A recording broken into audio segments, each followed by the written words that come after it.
A very good morning to all of you. So in the last class we were studying the different types of other types of unemployment, in which we have studied the open employment, unemployment, underemployment, structural unemployment, frictional unemployment, and the classical unemployment. And as well as we have also started the next topic, that is what are the different causes of increasing the unemployment in India. Okay, कौन से ऐसे different causes हैं जिनकी वजह से क्या है आपके यहाँ मतलब इंडिया में अनएम्प्लॉयमेंट क्या है वो इंक्रीज़ हो रहा है. So in this topic we have already discuss the. First one is that is population explosion, second one is low rate of economic development, third one is low level of development in agriculture. Okay, till here we have already discussed. So in today's class we are going to study the other causes of the unemployment in India. So first one is low level of industrial development. So let's start.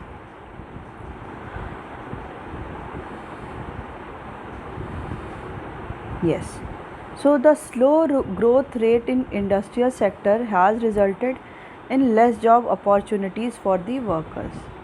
Increase in population and migration of workers from rural areas to urban areas adds more to the problem of unemployment in the industrial sector. So most of the existing industrial units are shifting to capital intensive technology which uses labor saving devices, and many workers are rendered unemployed. A number of small and cottage industries have declined due to lack of finances and the development of the financial industry. All artisans who are skilled in these products have become unemployed. Okay, so a low level of industrial development. अभी तक हमने क्या पढ़ा? लो level of agricultural development, low development of agriculture, जिसमें क्या था कि agriculture में क्या है सारी फैसिलिटीज़ अवेलेबल नहीं हो रही है, जिससे न्यू अपॉर्चुनिटीज़ जनरेट नहीं हो रही है. नेक्स्ट हम क्या पढ़ रहे हैं कि इंडस्ट्रियल डेवलपमेंट का भी जो लेवल है, जो डेवलपमेंट है वो बहुत लो लेवल पे है. The slow growth rate in industrial sector has resulted in less job opportunities. Okay, जो स्लो ग्रोथ रेट है इंडस्ट्रियल सेक्टर का, उनकी वजह से क्या हो रहा है, जॉब अपॉर्चुनिटीज़ भी वर्कर के लिए बहुत ज़्यादा लेस है इंडस्ट्रियल सेक्टर में. So increase in population and migration of workers from the rural to urban areas adds more to the problem of unemployment in the industrial sector. Means continuously जो हमारी country की population है वो क्या हो रही है, इंक्रीज़ हो रही है, as well as migration of worker from rural areas to urban area. जो पीपल हैं, जो वर्कर्स हैं, वो माइग्रेट कहाँ से कर रहे हैं, रूरल एरिया से अर्बन एरिया में माइग्रेट कर रहे हैं, which adds more to the problem of unemployment in the industrial sector. अब जो लोग रूरल एरिया में थे वो क्या थे, एग्रीकल्चर पे ही बेस्ड थे. अभी क्या है, लोग अर्बन सेक्टर में शिफ्ट हो रहे हैं, अर्बन एरियाज़ में जा रहे हैं, माइग्रेट हो रहे हैं. तो अब क्या है कि लोग वो सब जो हैं उनके पास इतनी स्किल तो है नहीं कि वो कोई एमएनसी में काम करेंगे या कोई नॉर्मल कंपनी में काम करेंगे. तो वो लोग क्या है, इंडस्ट्रियल सेक्टर में ही जाएंगे, जहाँ पे कंस्ट्रक्शन कोई बिल्डिंग का हो रहा है, कोई अपार्टमेंट बन रहा है, कोई ऑफिस बन रहा है, स्कूल बन रहा है, वहीं पे वो लोग क्या करेंगे, एम्प्लॉयड होंगे.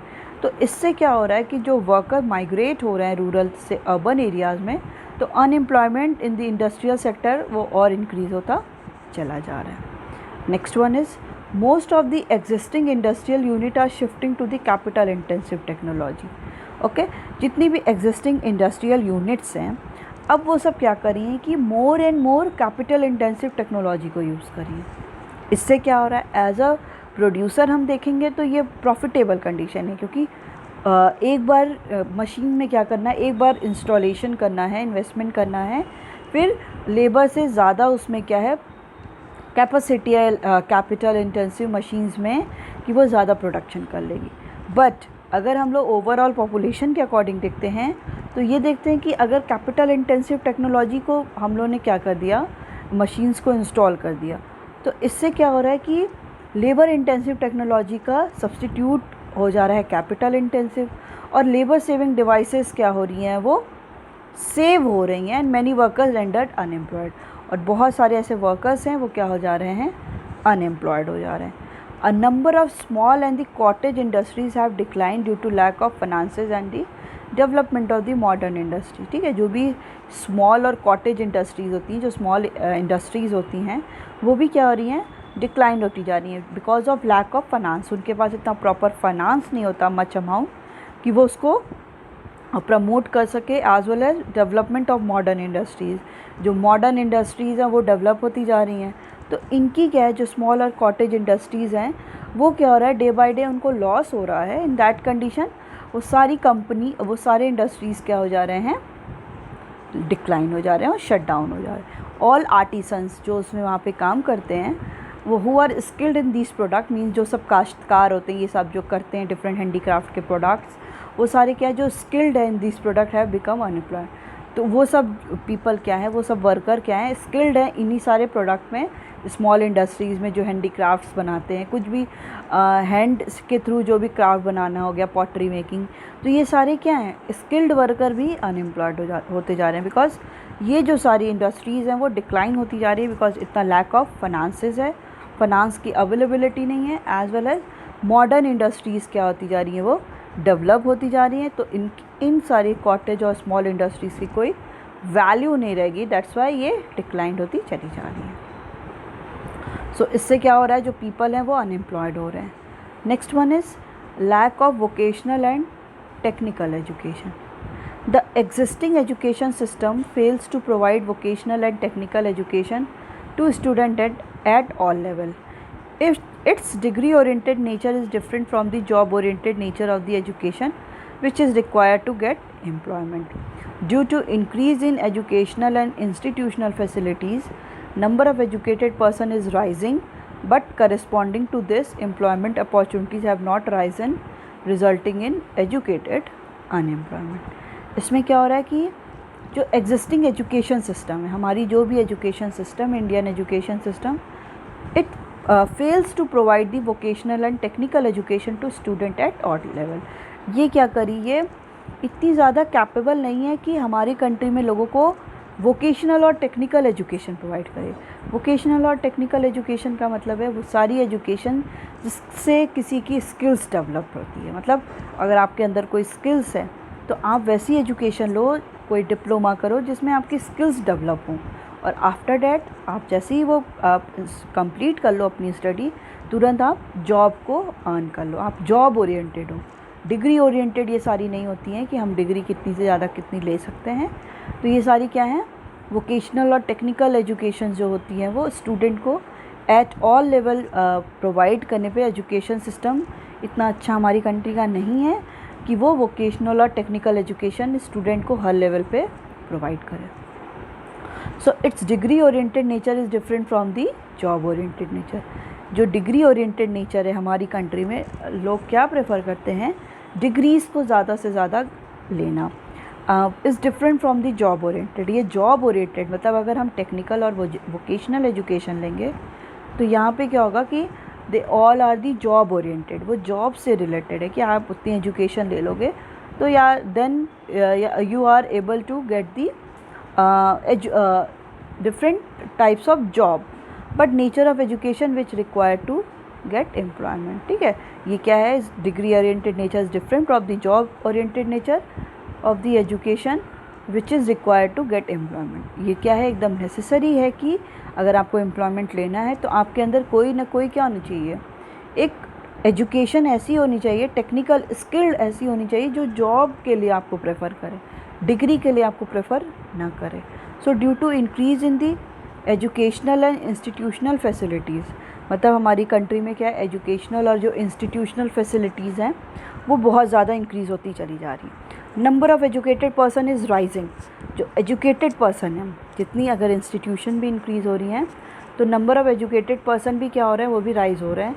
बट करस्पॉन्डिंग टू दिस, इसके करस्पॉन्डिंग में employment opportunities have not Ryzen resulting in educated unemployment. मतलब जिस हिसाब से आपकी कंट्री में एजुकेशन और इंस्टीट्यूशनल फैसिलिटीज़ इंक्रीज़ हो रही हैं, number of educated person rise हो रहे हैं, उस हिसाब से आपकी कंट्री में एम्प्लॉयमेंट अपॉर्चुनिटीज़ क्या हो रही हैं, वो जनरेट नहीं हो रही हैं, जिसकी वजह से एजुकेटेड अनएम्प्लॉयमेंट कैटर होता है, ठीक है, उन्हीं की वजह से एजुकेटेड अनएम्प्लॉयमेंट भी इंक्रीज होता है.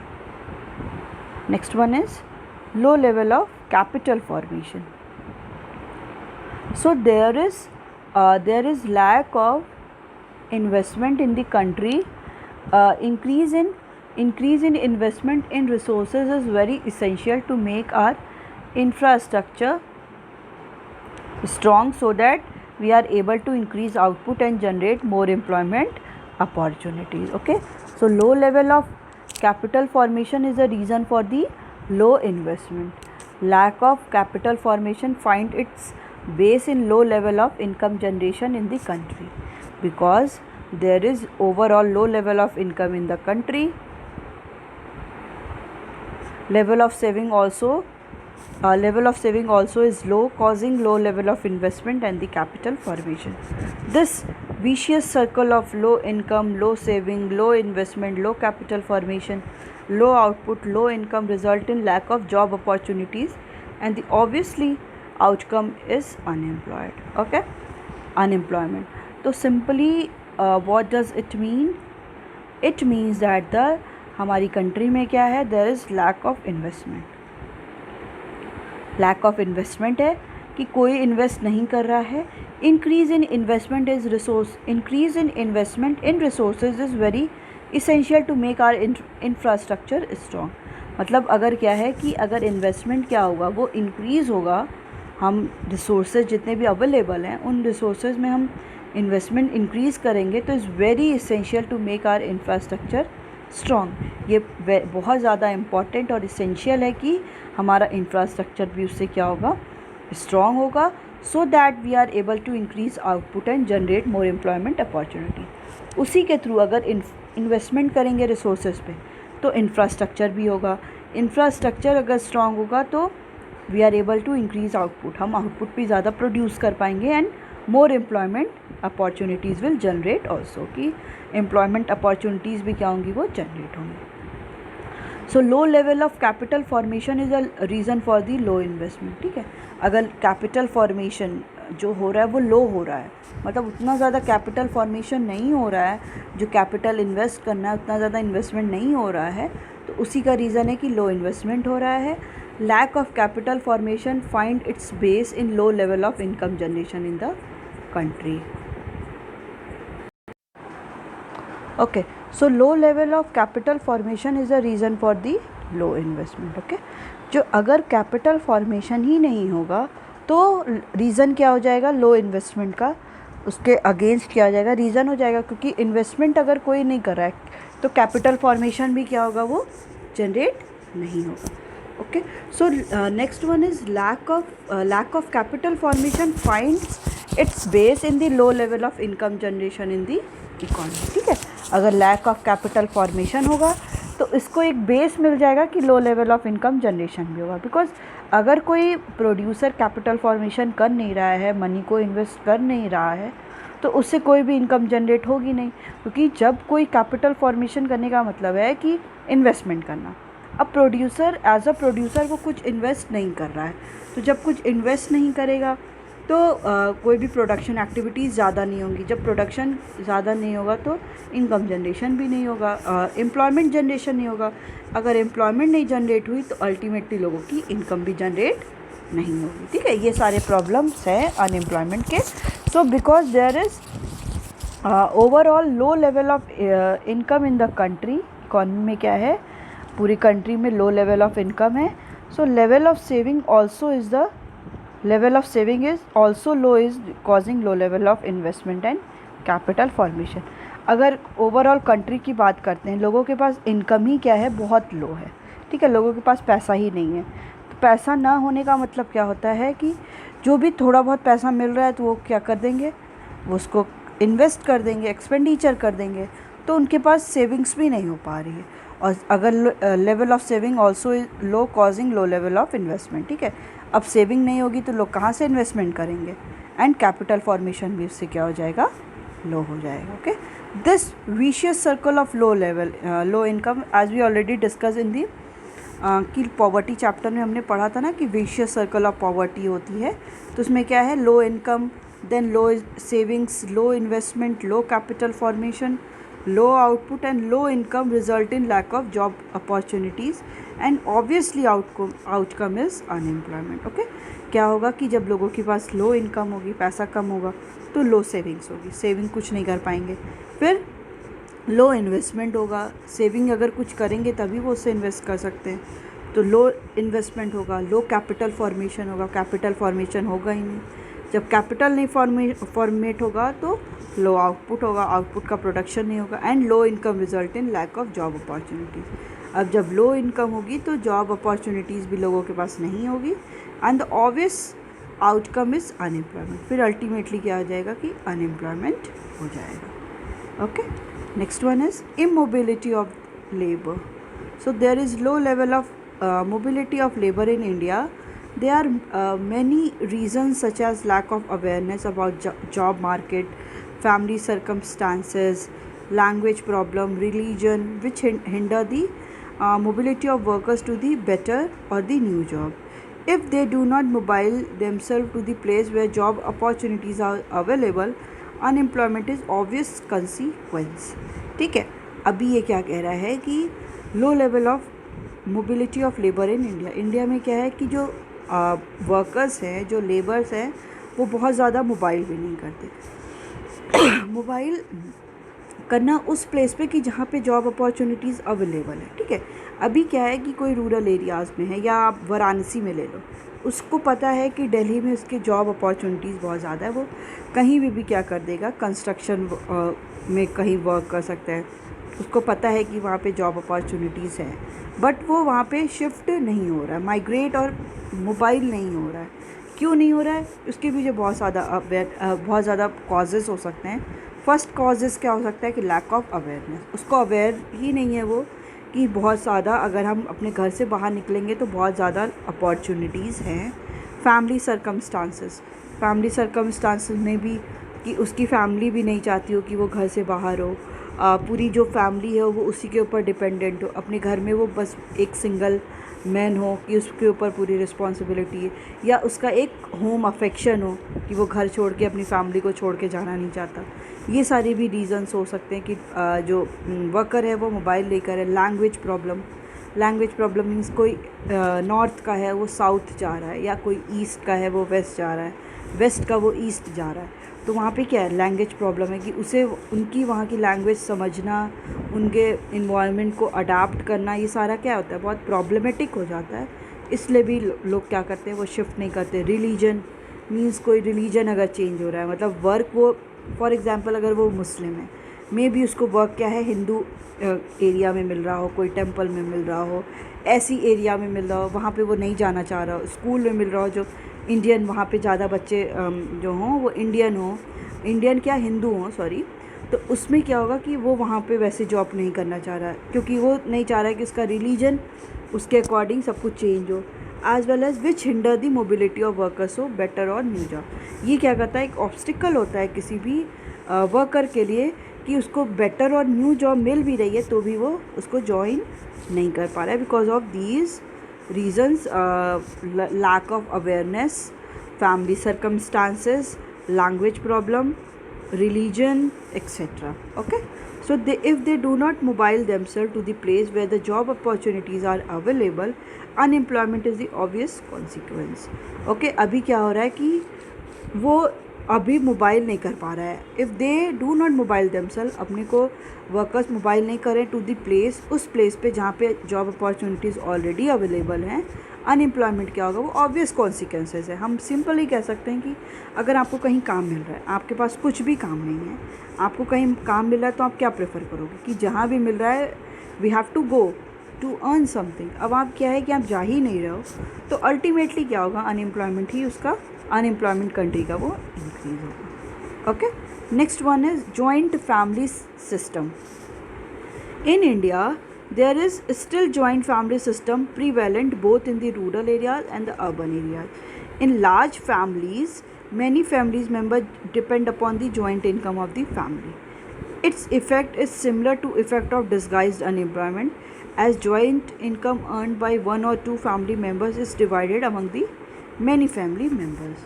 ओके, जॉइंट फैमिली सिस्टम का मतलब क्या हुआ कि इंडिया में अभी भी क्या है, जॉइंट फैमिली सिस्टम है। ठीक है, जॉइंट फैमिली मीन्स कि अगर कोई भी आपके कज़न के हो जाए होंगे, सारे क्या हैं, जॉइंटली का वर्क मतलब रहते हैं। ठीक है, पूरी जो फैमिली है वो जॉइंट है। वो इंडिया में रूरल, जैसे फॉरेन में क्या होता है कि बच्चा, अगर भी कोई भी चाइल्ड है वो बड़ा होता है, वो अपना अलग से रहने लगता है, अपनी अर्निंग भी कर लेता है, तो पेरेंट को ये नहीं है कि वो डिपेंडेंट है या बच्चा अपने पेरेंट पे डिपेंडेंट है। बट इंडिया में अभी भी ये प्रिवेलेंट है कि रूरल और अर्बन एरियाज़ में हम लोग जॉइंट फैमिली सिस्टम को बहुत ज़्यादा क्या करते हैं, अडॉप्ट करते हैं कि नहीं, जॉइंट फैमिली सिस्टम होना चाहिए। So in large family many family member depend upon the joint income of the family. अभी क्या होता है कि लार्ज फैमिली में जो पूरे फैमिली मेम्बर्स है, फॉर एग्जांपल अगर 20 फैमिली मेम्बर्स है, 4 क्या है, ब्रदर है, 4 ब्रदर की फैमिली है पूरी, तो ये सारे क्या है कि वो लोग किस पर डिपेंड होते हैं, joint income of the family, कि जो भी इनकम है वो जॉइंट है। अभी क्या है कि अगर कोई उसी में 1 या 2 ही वर्क करने वाले हैं, तो 1-2 वर्क करने वाले हैं और पूरी फैमिली ऑलमोस्ट 80%, मतलब 18% क्या है, पर्सन्स जो हैं वो वही एक जो 2 लोग वर्कर है जो काम करे उन्हीं की फैमिली पर डिपेंडेंट है।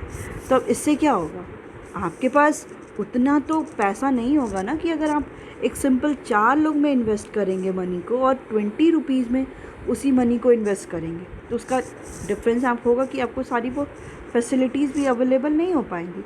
सो its effect is similar to the effect of disguise unemployment. जैसे डिस्गाइज अनएम्प्लॉयमेंट में होता है कि जितनी ज़रूरत है उससे ज़्यादा लोग क्या होते रहते हैं।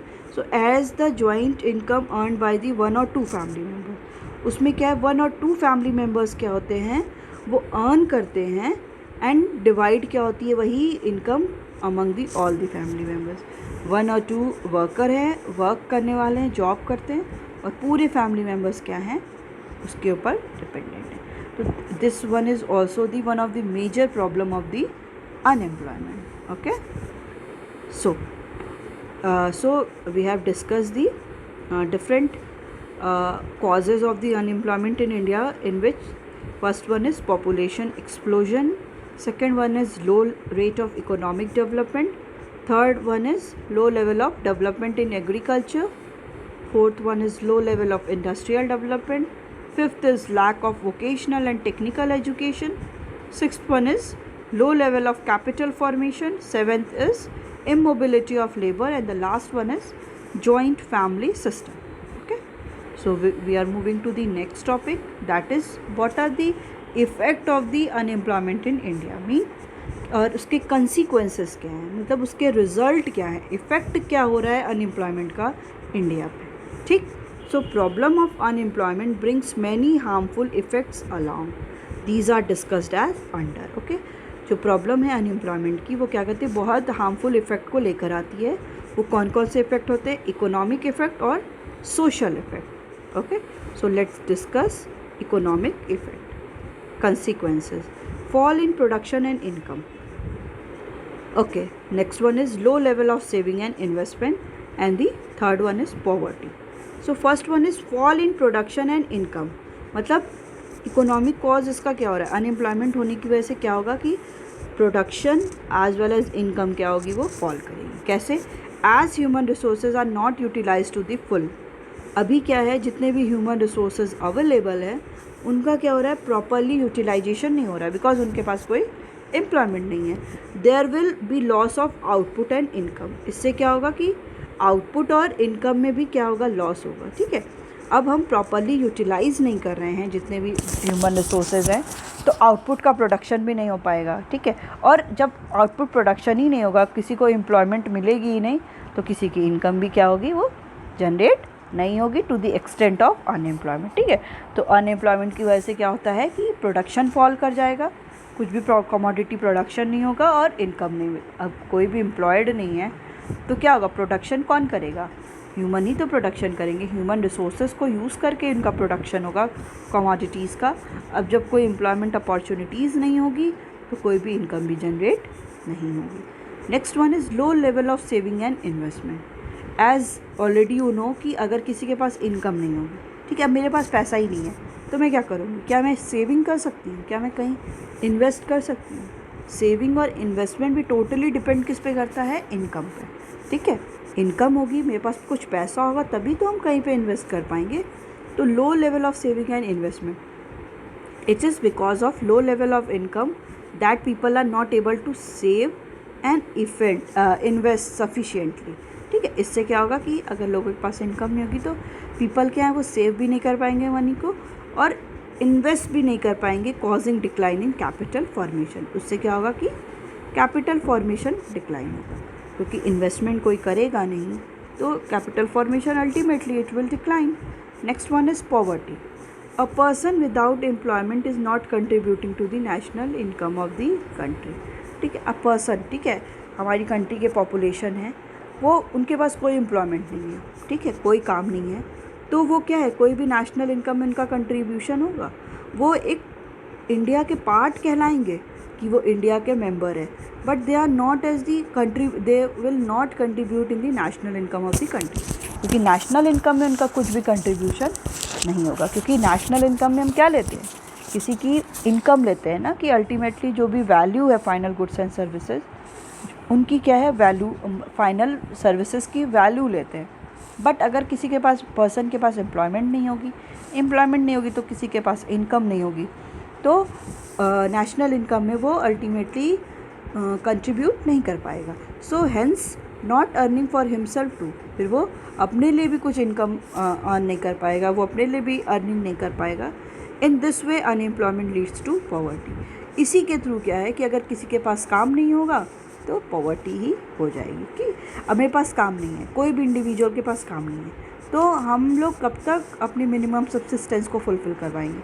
हमारे पास जब कुछ है नहीं तो हम अल्टीमेटली क्या हो जाएंगे, पुअर ही हो जाएंगे। तो यही है कि पॉवर्टी का भी रीजन है, एक सबसे बड़ा है unemployment. Okay, next one is social effect. Low level of standard of living, inequality in the distribution of income and social unrest। Okay, low level of standard of living, unemployment means state of low quality of life as the person is not earning and is not able to maintain dignified standard of living। अभी ये सोचिए, आपके घर में कोई भी ऐसा नहीं हो कि आपके घर में कोई अर्निंग कर रहा हो, तो आपको क्या लग रहा है कि आपकी जो क्वालिटी है, आप जो स्टैंडर्ड है आपका लिविंग का, कि आपके पास घर में फ़ोन है, टीवी है, सारे ऐसे टेक्नोलॉजीज़ हैं आपके घर, प्रॉपर सब कुछ अवेलेबल है, एसी है, आपके यहाँ कूलर है, जो भी है, तो क्या अगर आपके पास कुछ भी इनकम नहीं होगी आपके फैमिली में, आपके पेरेंट की, तो क्या आप अपना स्टैंडर्ड कोई लिविंग का कर पाओगे? नहीं ना। तो इसी में है कि अगर लोगों के पास एम्प्लॉयमेंट नहीं होगा तो वो क्या हो पाएंगे, उनके पास इनकम नहीं हो पाएगी। जब इनकम नहीं होगी तो कोई भी इंडिविजुअल एबल नहीं होगा कि वो अपने स्टैंडर्ड ऑफ लिविंग को इंक्रीज़ कर सके और अपग्रेड कर सके। ठीक, तो unemployment means a state of low quality of life. Unemployment होने का मतलब है कोई भी पर्सन अनएम्प्लॉयड है तो उसकी जो क्वालिटी ऑफ लाइफ है वो भी क्या हो जाएगी, एकदम लो क्वालिटी हो जाएगी। ठीक है, as the person is not earning, क्योंकि पर्सन क्या है वो अर्निंग नहीं कर रहा है, and is not able to maintain dignified standard of living. अब किसी के पास अर्निंग नहीं है तो वो क्या है, अपनी एक डिग्निफाइड मीन्स अपना एक डिग्निटी में वो स्टैंडर्ड ऑफ लिविंग भी क्या कर सकता है, मेंटेन नहीं कर पाएगा, क्योंकि सब कुछ क्या है, all things depend upon the income, कि इनकम पे डिपेंड करता है कि वो कहाँ पे इन्वेस्ट करेगा। Okay, next one is inequality in the distribution of income. So unemployment corresponding to inequality as some are working and earning and some are not. Unemployment की वजह से क्या हो जाता है, इनइक्वालिटी भी फाउंड आउट की है। क्यों? क्योंकि कुछ ऐसे पर्सन हैं जो वर्क कर रहे हैं और कुछ ऐसे हैं जिनको अर्निंग भी हो रही है और कुछ ऐसे हैं जो कुछ काम नहीं कर रहे। तो इससे क्या होगा, इनइक्वालिटी हो गई कि हम क्या है कि कुछ वर्कर्स के पास काम है, उनके स्टैंडर्ड ऑफ लिविंग क्या हो जाएंगे, वो इंक्रीज़ कर पाएंगे, बट कुछ ऐसे वर्कर हैं जिनके पास कोई काम नहीं है तो उनका standard of living low quality का होगा, and it will widen the gap between have and have nots. मतलब अब ये क्या करेगा कि एक गैप दोनों के बीच में बनाता जाएगा, जिसके पास है और जिसके पास नहीं है, हैव एंड हैव नॉट। मतलब जिसके पास सारी फैसिलिटीज़ है, जिनके पास इनकम अच्छी है तो उनकी quality, standard of living quality भी इंक्रीज़ हो जाएगी, और जिनके पास कोई भी जॉब नहीं है, कोई इनकम नहीं है, तो उनका स्टैंडर्ड ऑफ लिविंग क्या होगा, वो भी लो होगा। उससे क्या है कि हैव, जिसके पास बहुत सारी फैसिलिटीज़ अवेलेबल है, और जिसके पास फैसिलिटीज़ अवेलेबल नहीं है, तो उनके बीच में क्या है वो गैप बनता चला जाएगा। Next one is social unrest. Unemployment adversely affect the peace in the society. Being in the state of suffering, unemployment person may resort to theft, dacoity and deception etc. Okay, unemployment की वजह से क्या हो जाएगा, unemployment होने की वजह से लोगों की क्या है, standard of affect in peace of society. अभी आपके पास क्या है, आपके पास कोई भी जॉब नहीं है, या मेरे पास कोई भी जॉब नहीं है, तो ये क्या होगा, हर एक इंडिविजुअल की, जो भी सोसाइटी में पर्सन रह रहे हैं, उनकी पीस को क्या करेगा, ये अफेक्ट करेगा ना.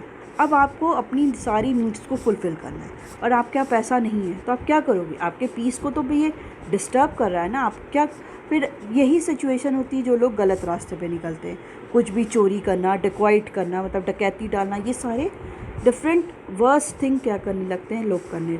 Being in the state of suffering, वो लोग के पास अगर इनकम नहीं है, एम्प्लॉयमेंट नहीं है, तो उनकी पीस तो लॉस हो ही रही है, वो सफ़र भी करेंगे. अनएम्प्लॉयड पर्सन में resort to theft, dacoity, deception etcetera. ठीक है, वही अनएम्प्लॉयड पर्सन क्या है, ये थेफ्ट करने लगेंगे, डेकोइटी करने लगेंगे, डिसेप्शन करने लगेंगे, ये सारे गलत रास्ते पे वो क्या करेंगे, चले जाएंगे. ओके, तो ये है social effects if the unemployment is not if employment is not getting by the any kind of person. So the result of the unemployment is economic effect, change in the economic effect and the social effect. So in the economic effect there will be fall in production and income, a low level of saving and investment, poverty, and in the social effect the low level of standard of living, inequality in the distribution of income, and the social unrest. Okay, so it's all about your today's class. We will continue further in the next class. Thank you.